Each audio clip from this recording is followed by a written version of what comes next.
Hi, and welcome back into the Cool Grandpa podcast. Before we get started with this week's guest, I want to remind you that everything on my website right now is 30% off. My book, my t shirts and polo shirts, my mugs, everything on my bookstore is 30% off. So if you're looking for something for the cool grandpa in your life, or you would like to just have a little something for yourself to celebrate you being a cool grandpa, please go to my website at cool-grandpa.us. Check out my bookstore and put in your order. I think you need to put it in the next week or two to get it for Christmas. I'm going to run that 30% off until mid-January. So you do have some time, but if you want it for Christmas, you need to make that purchase very quickly. Now, this week, I am thrilled to announce that we have Dr. Lisa Brunet that is going to be joining us to talk about ancient grandparents, specifically grandparents from the end of the Roman Republic time into the beginning of the Roman Empire timeline. Now, Lisa is currently at the University of Basel. That university is in Switzerland, and you are going to be listening to Lisa's background. And then we're going to get into talking about how grandparents back in Roman times are very similar to the grandparents today. You are absolutely going to love this conversation with Lisa, and I know you're going to learn a lot. If you're a history buff, if you love grandparents, if you love studying intergenerational relationships, this is the podcast that you definitely want to listen to. So without further ado, let's jump into this conversation with Lisa. Lisa, thank you so much for being on the Cool Grandpa podcast. I'm really going to enjoy this conversation. Thank you for having me. I'm happy to be here. Lisa, can you give us a little bit of background as far as who you are, where you're currently teaching, and then also why would such a nice young person as yourself want to study old Roman grandparents?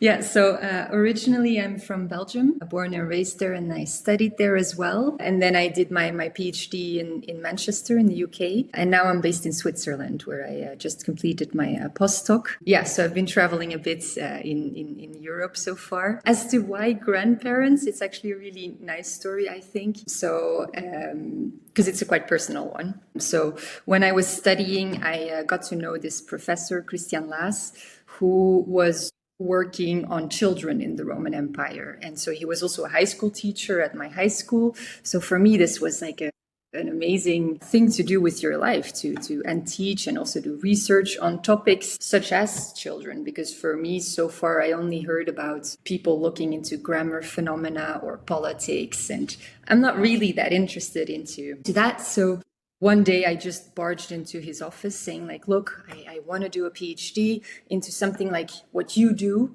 because I think it's super interesting the way he does research. And so I didn't really think it through, because then his follow-up question was like, okay, but what would you like to study? And I didn't even think about that beforehand.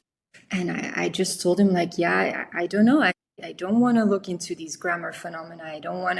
I just want to do something that I can talk to my grandmother about. My grandmother, who's never been to school, she doesn't speak any other languages other than Dutch, something she can relate to, and I can talk with her about it. And so then Christian said, like, why don't you look into grandparents? And for me, this was like a light bulb moment, because I'd never thought about this before. And luckily for me, not many people had thought about it before. So there was a significant research gap there still. And so I've started doing the master thesis on grandmothers, then the PhD, expanded to grandparents in general, more sources. And now then with the postdoc, still looking at grandparents, but in the early Christian families. So still a lot to be done there. And yeah, but it's a nice topic for me. Well, it's fascinating that you were able to pick a topic that had been little researched, but that you are passionate about.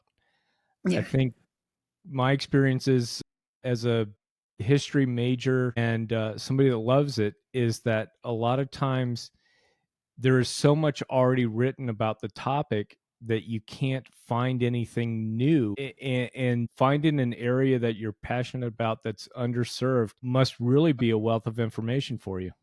Absolutely. Yeah, no, I feel very fortunate because also it takes quite a lot of effort. And so if you're not really passionate about the topic, a lot of my friends have quit over time because you can't keep looking at the same things over and over again if you're just forced into a specific type of research because everything else is done. So I feel very lucky that I've had this freedom so far. I think the tricky part will be for me what comes next to find a follow-up topic that is as inspiring to me as grandparents are so far.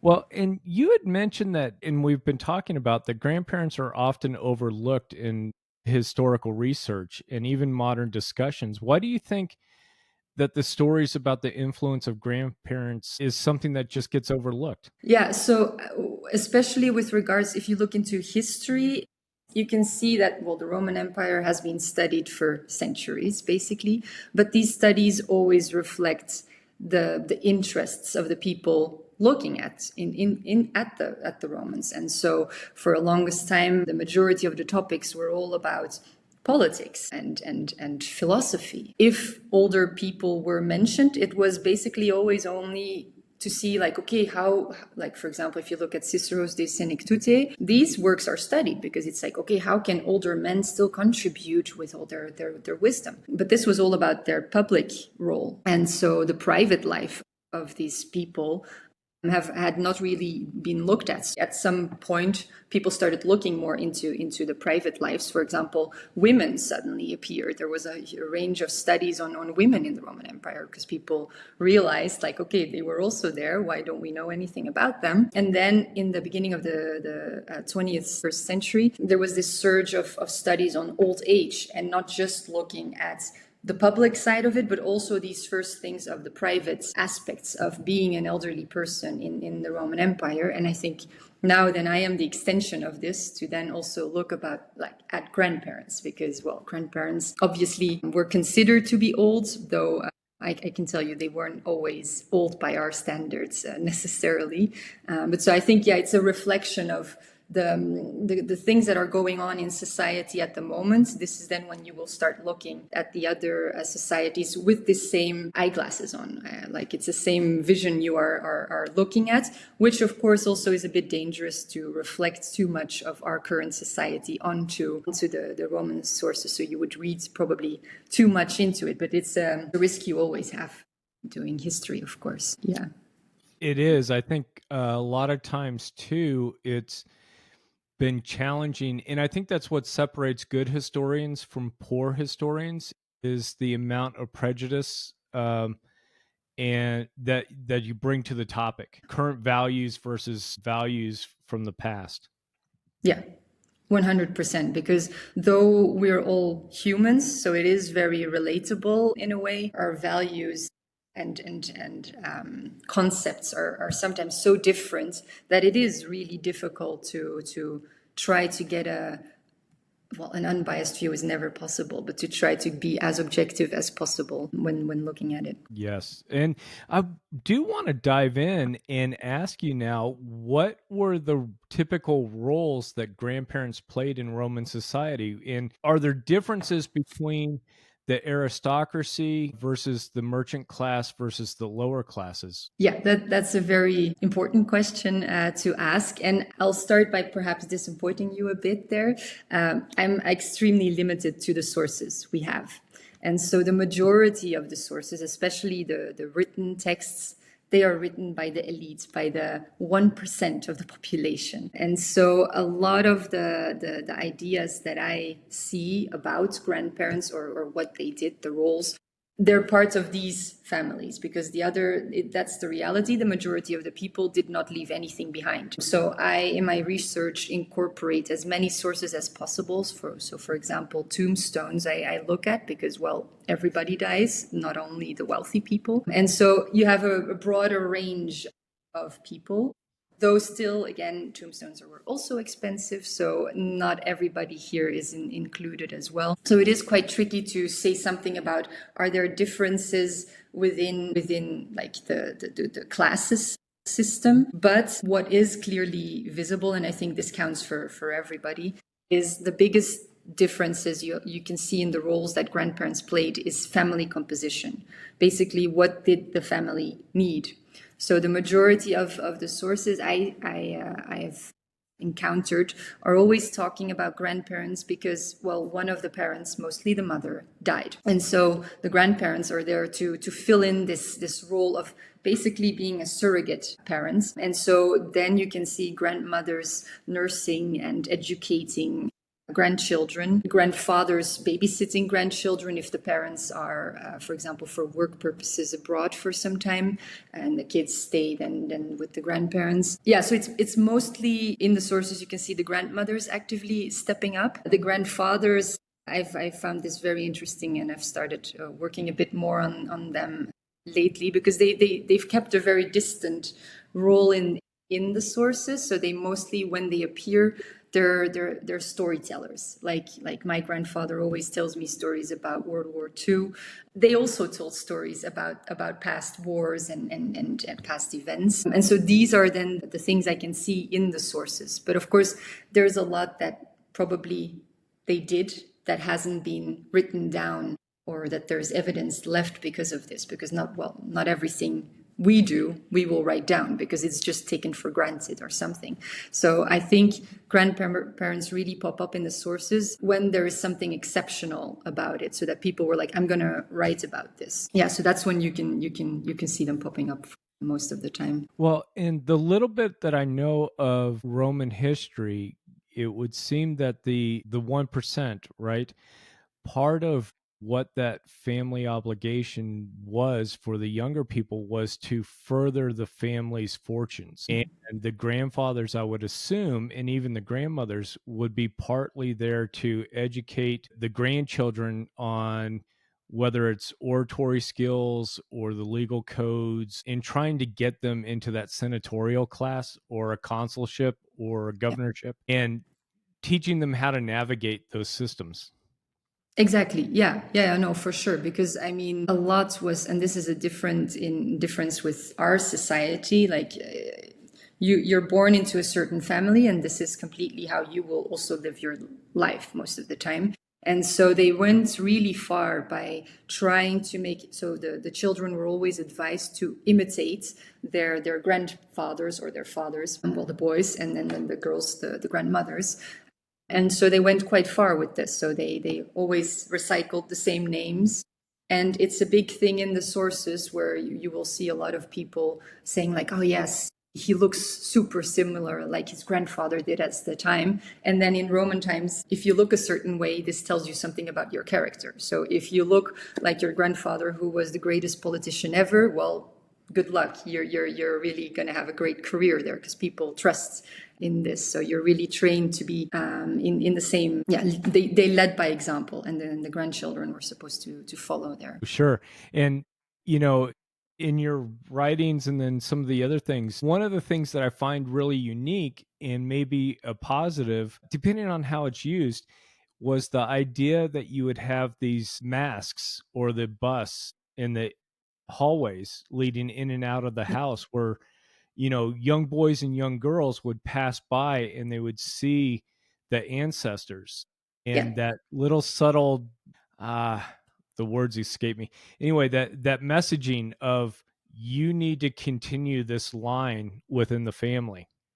Yeah, and this was much, much more like, it's not even the children and grandchildren walking in these hallways. Like, these houses, these were parts of like the public part of the household. So as soon as you would go to visit another family, you would see these generations of these masks of the family immediately, like, oh, this is the history you're stepping into. Like, look at this amazing familia over decades.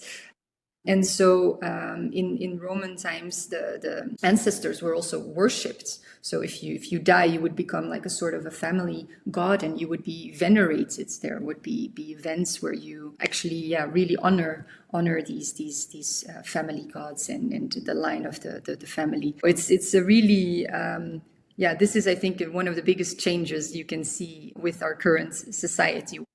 I do love my grandparents a lot, but I don't think they are godly. But so, yeah, this is a big change. Yeah. No, that it is certainly a change. The one thing that I'd like to talk about too is that emotional connection between the grandparents and the grandchildren of ancient Rome. And some of that, when I was reading through the thesis, really seems familiar with some of the emotional connections that grandparents have today. Could you share with us maybe an example or two of some of those emotional connections from ancient times?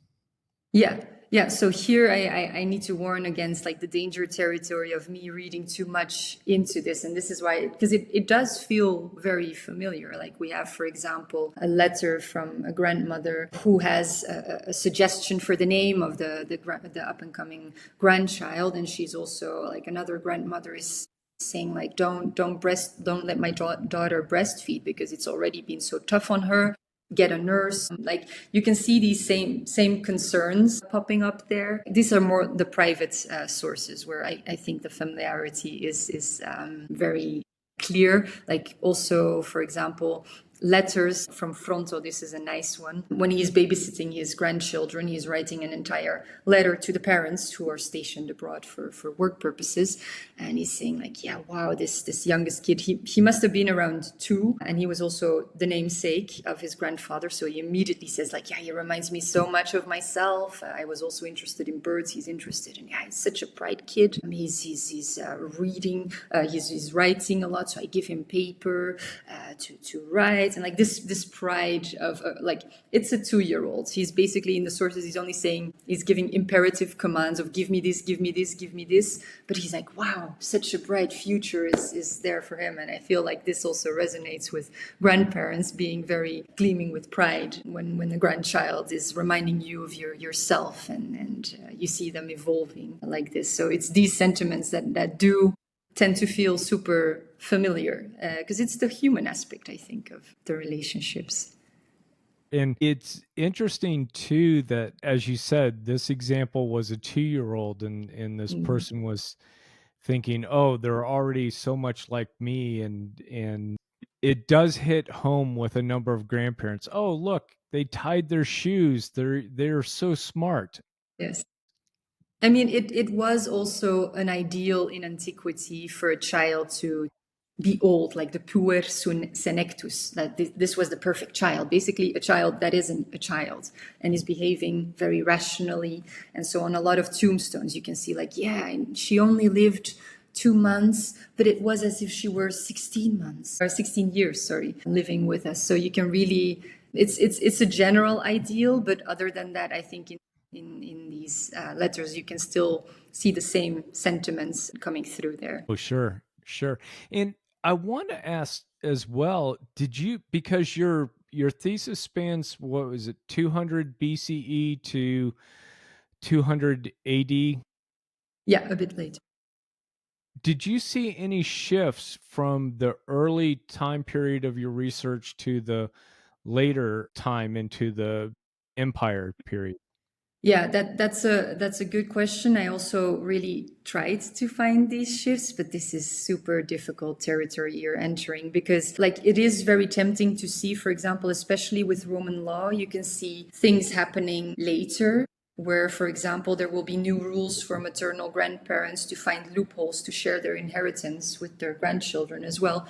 But it's a bit dangerous to then say like, oh yes, this is time evolving there's differences, but it could just also simply be the law catching up with the reality, like it wasn't written down before these practices perhaps were already ongoing. So it is very difficult to see differences throughout time, except the biggest exception here I think is Christianity, or at least that was my initial feeling when ending my thesis, was that Christianity really did make a huge shift in the concept of grandparenthood and how extended families lived together. And then this, of course, was then the remark from the reviewers that I should look more into this to really find the depths of the changes and the continuity that was there through Christianity. And so this is then what I was doing in the postdoc. So going up to the 6th century to really try to see, like, can we then see within this regard these changes? And to a certain degree, you do see a lot of changes. Like, of course, the ancestor worship is not happening anymore with Christians. But also, for example, well, in Christianity, there's this notion of like the spiritual family is becoming more important. Like the Gospels, there's multiple examples of people abandoning their family to follow Jesus and this spiritual kinship. But if you then look, of course, these are stories, but then if you would think about, okay, what would the consequences then be of these families, of these elderly people? Like you have this story of the elderly fisherman Zebedeus, his two sons abandon him and the fisher boats, and they take off. But then what would this mean for this person? Because in these times, there was no safety net. The only safety net you had were your children. Like if they didn't take care of you, tough luck. Like it's really, there was no pension or elderly homes. It's just the children. And so with Christianity, then also you see the emergence of elderly homes and hospitals. And so not just the children anymore taking care of these elderly parents and grandparents. That's really interesting. Do you find any differences within the Roman Empire, regional differences about grandparent relationships, such as what was going on in Germany or North Africa or Syria? Yeah. Here you could see, like, especially with the tombstones, you can locate very clearly where they're from. And then you can see some differences. Like, for example, in North Africa, there was this huge culture of elderly veneration, more perhaps than in other parts of the empire. But so what you can see in this area, suddenly my grandparents are 120 and even 140 years old. Did they live longer? I doubt this, but it does perhaps give you an idea of the culture behind this phenomenon. But again, it's very tricky because there's not enough sources other than the tombstones that you could really locate and say, like, yes, this is a difference. The biggest difference I could see, of course, class has something to do with it, because if you're from a very wealthy family, you have slaves that will take care of the grandchildren and the elderly grandparents as well. If you don't have this, then of course the situation is a bit different. So yeah, family composition as well. Those are the biggest differences you can see. That makes sense. And it also, I would assume that there was a bit, as the empire expanded, that the Romanization in terms of the roles of grandparents may have shifted as, let's say, people learned the game of how to advance within Roman cultures. Yeah, there's a lot of debate on this. Again, because there's not enough sources about these other cultures. So it's risky territory to say, but for sure, with the spread of the Roman Empire, you can see tombstones in very east, like further away parts of the empire. They're trying to mimic the Roman values. So, for example, in Roman culture, the two most important values there were well, pietas, which is basically taking care of your family, honoring your family, and patria potestas, which is respecting the paternal grandfather who basically owns the entire family. And so these two notions you suddenly see popping up in very further away parts as well, because they're trying to show, oh yes, we're also Roman, because of course this will help the family on. Sure, and that makes sense as well. With your study of grandparents, I think you used the term, which is also modern, is the guardians of traditions. And how would you think the ancient Roman grandparents were the guardians of traditions, and then how do you think modern grandparents maybe do some of the same work? Yeah. So I think nowadays you can still see this traditional aspect a bit coming through. Like there's a lot of restaurants who pride themselves on making a certain dish in the same way that grandma used to make them. And this is a good thing because, wow, then it must surely be decent food. And so there you can see these things still coming through. But A huge change is that we now live in a written culture. For the Romans, if I wanted to learn something about the past, I talked to older people. Nothing was really written down as much, especially, of course, you have the historians, but not everybody could read or anything. So you would go there. But nowadays, if I want to know something about the past, okay, surely maybe I'll ask my grandfather something, but I will also go to the library or look up on the internet what to do. So they've lost a bit of their safeguarding this, the monopoly on this topic. But I think it's still, in some details, you can still see that the grandparents are still considered to be representing tradition and traditional values. Well, and that feeds into the next idea that I had, that is all about the storytelling, because like you said, there wasn't a lot written down. So learning about a town or a profession, or just, if you happen to live through the year of the four emperors, how do you'd pass this information down? Mm-hmm. How do you think that storytelling then and storytelling now, especially with maybe grandmothers and grandfathers may tell different types of stories with the same information? So yeah, I've looked a bit into memory studies for this regard, because it's interesting to see that you have two types of memory, according to Jan Assmann and some others, where you have the communicative memory, which is the memory that is passed down orally, and this spans about 80 years, so 3 generations. And then you have the cultural memory, which is really the sets of guidelines that are written down, the rituals and everything. And this spans, well, eternity, basically. And so the grandparents, they play a very important role, of course, in this communicative aspect, because the interesting thing is that they've noticed there's a gap between the communicative memory and the cultural memory one.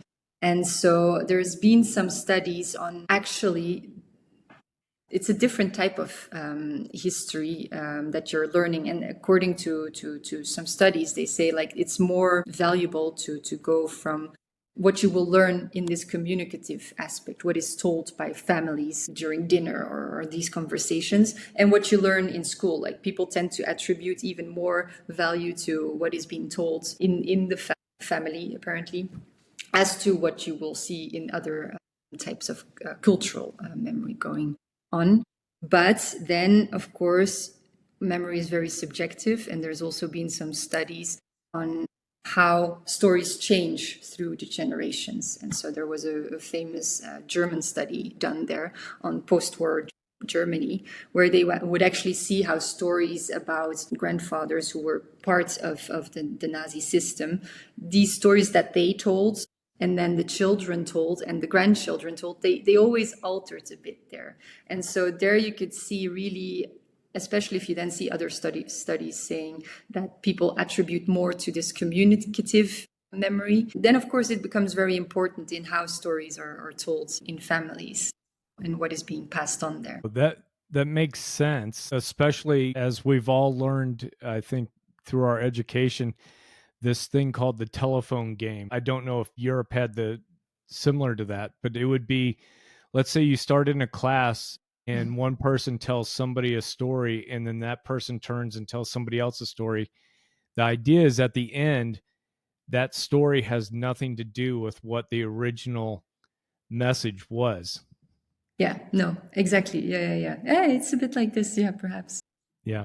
Now, could you talk to us a little bit about what you found out, given the limited resources, the differences between the roles and maybe the impact of grandmothers to grandfathers? Yeah, so this was also a huge part of the research, especially because, like I mentioned before, it's mostly grandmothers that take on active roles as caretakers. Grandfathers, really, I've tried to find them in active roles to really, I don't know, as an honor to my grandfather, but it is quite difficult because there's barely any sources that talk about this. And so, of course, there's 2 reasons for this. So first of all, in ancient times, the marriage patterns were fairly different from what we are used to. So for example, especially in the elite, girls would marry when they're 15 years old, whereas the guys were 30 years old.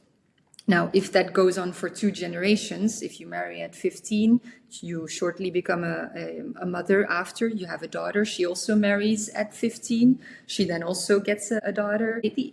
I have grandmothers who were 35 years old, whereas grandfathers, they were a bit older. And of course, older means, well, less chances of being alive. So you can clearly see, especially the paternal grandfathers, so the fathers of the fathers, they only appear, like only 1 in 6 children had them. So because they were much older, and so not a lot of people grew up to be a paternal grandfather. So there is this element of grandmothers were way more present than grandfathers, but perhaps even more importantly is the gendered norms that are and expectations that are behind this. So women were thought of to be the caretakers. This is the expectations they had. Men are the ones that work and have a career or something, but in the household, it's the women that take care of the children. And so this reflects onto the roles we can see of grandparents as well, where the grandmothers take on similar roles as mothers and grandfathers as fathers. And then, of course, there's always this tricky question of where does parenthood end and grandparenthood begin? And again, here, family composition is the most important thing. If the parents are there, then it's not as necessary for the grandparents to be an authoritative figure. Yeah, whereas if they're not there, they're basically taking over all disciplinarian roles as well, since otherwise there's nobody there. Right. How would, in the examples of a young mother that might pass in childbirth, what would the expectations be as far as the paternal and maternal grandparents? Who would typically end up with the child rearing responsibilities? Yeah. So most of the time when a couple marries, they go live in the paternal household. So with the youngest children, you see a lot of paternal grandparents there because, well, they're present there. But again, who takes care of it? It's a difficult question because most of the grandparents I see actively taking care, also the maternal grandfathers is perhaps a good example here. They seem to be like, I have letters for like a letter from a maternal grandfather who is reminding his son to buy fish for the festival of his young grandchild. And so there you can see this concern and this caring act thing. And so for the longest time, there was also this idea of, okay, the paternal grandparents are the stern ones because they have the authority, whereas the maternal ones are the more kinder ones. Also with uncles, you can see this big divide in scholarship where they first thought like the maternal uncle, he's the nice guy. The paternal uncle is the very angry guy. But in practice, this is really not something you can see reflected in the sources. But again, why do we have these sources of these maternal grandparents actively taking care of the or trying to? It's because they were not there. They had to write to say like buy fish. Perhaps the other grandfather also reminded like we should buy fish, but if it's in the same household, there's no need to write anything down. And so 2000 years later, there's no historian that will have a source on this. So much of these ideas really depend on what we have left. So it does skew the image a lot. Sure, that makes sense. With your study of the Roman grandparents, you talk about some of the shifts that happened with industrialization, with, I would even say, going into, I know enough about history that saying Middle Ages or Dark Ages gets really tricky, but as the Roman Empire maybe starts to fall apart and industrialization and some of the changes come through, how do you see, or did your research even touch on some of those changes in life expectancy and rise of a mercantile class, let's say? Yeah. So, I mean, it's always difficult to say that these are the specific elements that are driving change, but it is, of course, there's several factors that do stand out that undoubtedly must have changed the concept of being a grandparent. And so, like you say, industrialization is a big part of them, which increased the mobility. So suddenly you could go anywhere for a job. You're not limited to what your family has been doing or in your village. You can go by yourself. It's really, the industrialization is connected with like the rise of the individual. The importance of the extended family suddenly becomes less important. And so you see this, but then also, for example, with this industrialization, you also get it's more important to have a productive workforce. And so there you would also suddenly see, like, now we have pensions and retirement because, well, sometimes elderly people are not working as fast enough as the younger ones. And so they then created a system of, okay, how do we get rid of it to be the most productive company? And so this didn't exist in antiquity. There was no retirement. There was also there is no difference between being an adult and an elderly person or in old age, because you did what you did for years before. So now suddenly there is this different in concept with retirement there as well. And one of the other things that of course heavily changed the concept of grandparenthood is that because of the increase of the medicine, people are living longer. And so this is, I think, a very interesting thing, because I saw a lot of articles on, because we're the graying of the population, now the age of the grandparents has arrived. I love the headlines there, and I use them in my book as well. Because actually, so now they estimate that 18% of the population are grandparents. But in my studies, I've tried to calculate how many grandparents there were in the Roman Empire, which is, of course, difficult to find good sources there. But so I estimate that about 15% of the population were grandparents. So this means we only see a rise of 3%, which is basically not that much. But of course, you see a difference in, well, people became grandparents much, much younger, whereas now people are oftentimes older when they do become grandparents. But you can see, especially for grandfathers, in my opinion, a big shift because of this. Because in the Roman Empire, if you became a grandfather, on average, you got to spend 9 years with your grandchildren, and whereas nowadays it's almost 20 years that grandfathers on average spend with their grandchildren. Now this is of course a huge difference for the grandchildren as to how do they remember their grandfather. If you only remember them vaguely because they died when you were 6 or 7, or, well, like for example me now, I'm 30 and I still have my grandparents there. So it's a huge difference there in concept of what you experience. So this also is a huge important difference that I did see there. And then also, I talked about Christianity. I'm still convinced that this also did change the concept there in ideology, maybe in practice, not as much as you would think. But also, for example, the Roman notion of pietas, so the duty to take care of your family, this became less important, and it more became of a religious piety that was important. And the concept of patria potestas disappeared. This was the most important concept for the Romans, whereas then later you can see that marriage becomes a key.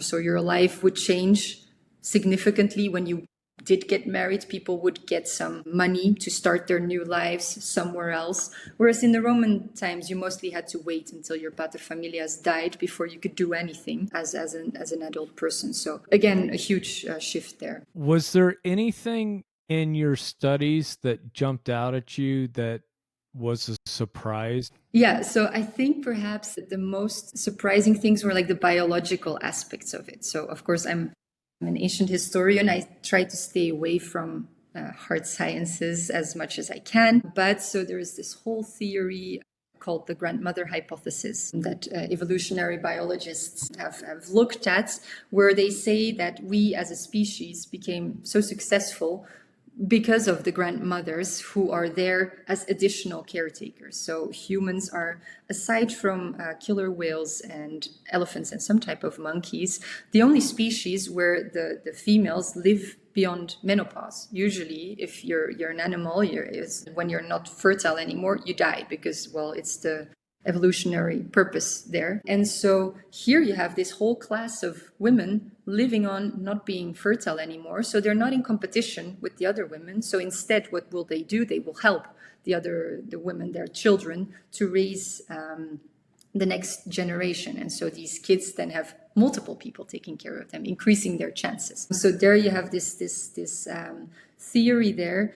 But then also, of course, I started also thinking about the consequences of being a grandmother at 35. And there's some sources where I see that a mother and a daughter are pregnant at the same time. So again, this question, where does parenthood end, grandparenthood begin? Same with grandfathers. There's sources of, because well, men remarry when their first wife dies, again with a younger girl.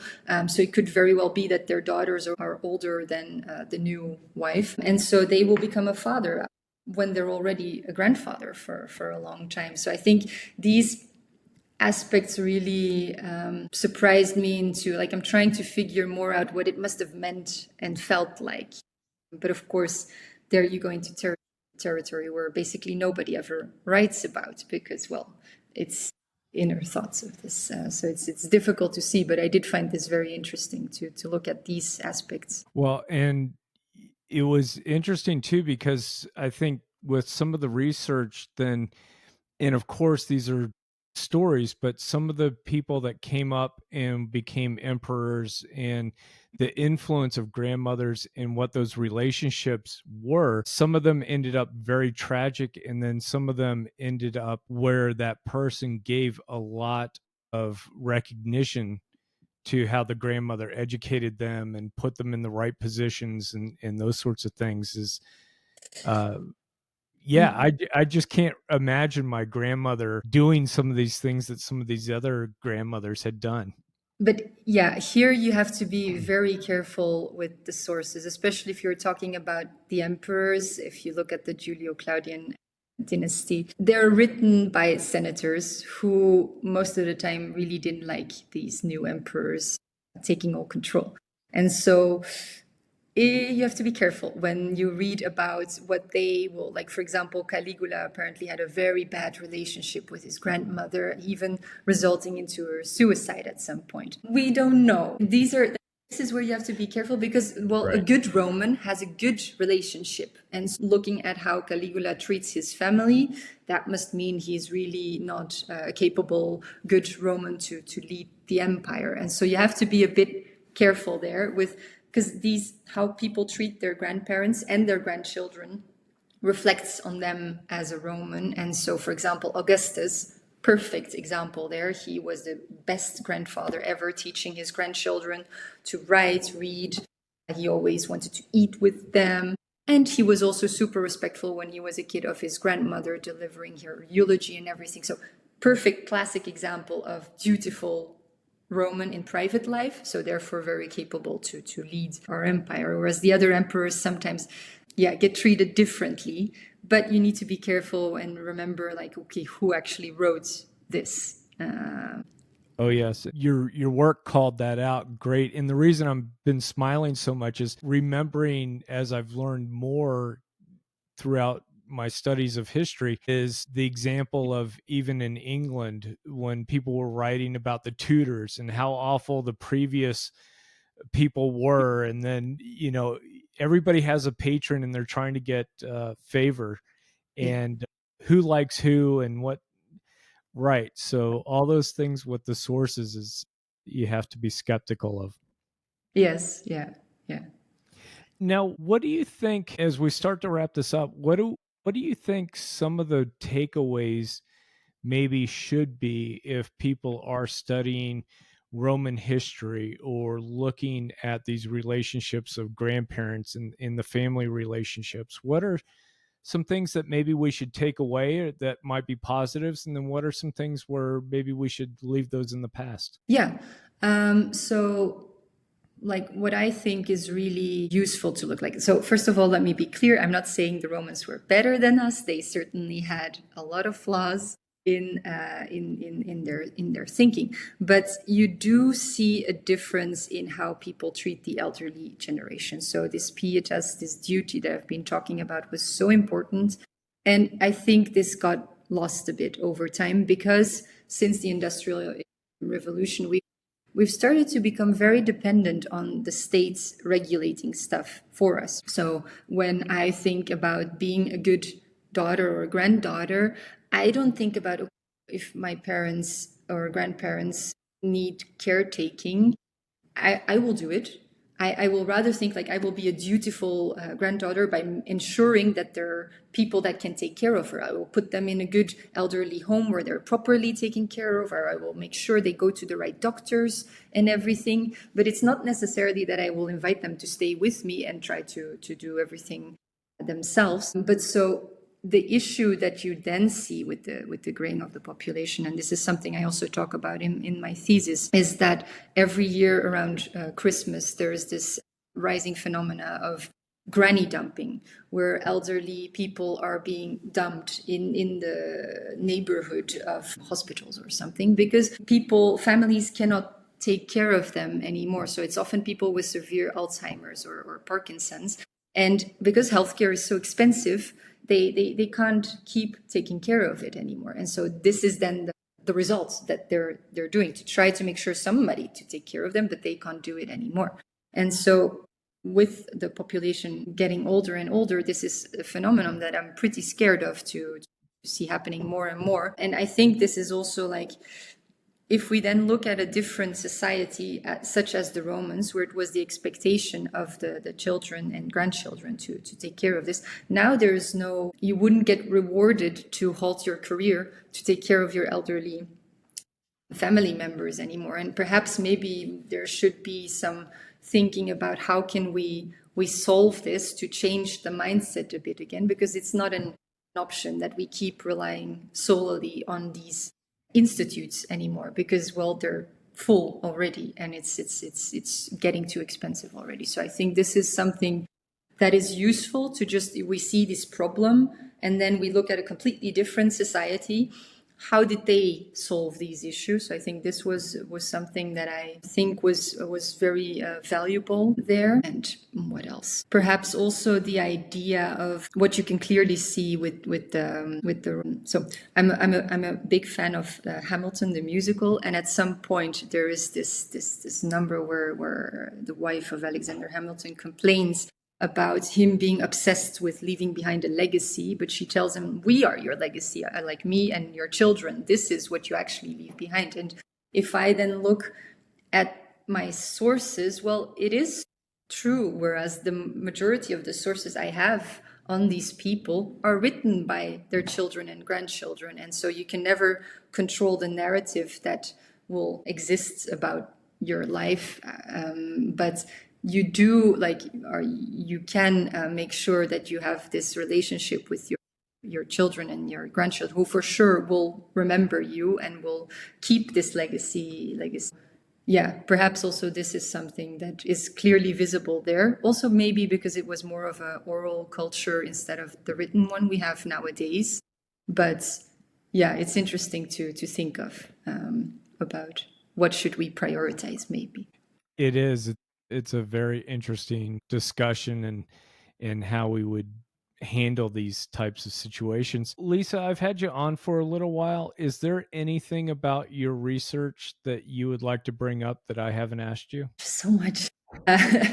No, I would, if I may just advert, like I talk about so much more in my publications. And so hopefully next year, not one, but two books will come out that I've made. So first of all, my own work, where I also really try to look into other societies to just compare. And then also an edited volume of several scholars who look at certain aspects in different ancient societies to try to see some similarities or changes throughout the regions. So I would just advertise to look at those. Awesome. And we had already talked about having you back on when your book comes out. And Lisa, where's the best place people could find you to look up your research? And my thesis is available online, and I thought you mentioned you could make I'll a put a link. link into the show notes with that thesis. Yeah, and then all the references to my work are on LinkedIn, and then occasionally something on Facebook will appear. It's usually through LinkedIn that you could reach me always and see all the stuff that I've done. Oh, perfect. And I'll be sure to have those links into our show notes to make it easy for people to find you. Perfect. Lisa, thank you so much for being on the Cool Grandpa podcast. I really have enjoyed this conversation. Oh, thank you. It was my pleasure.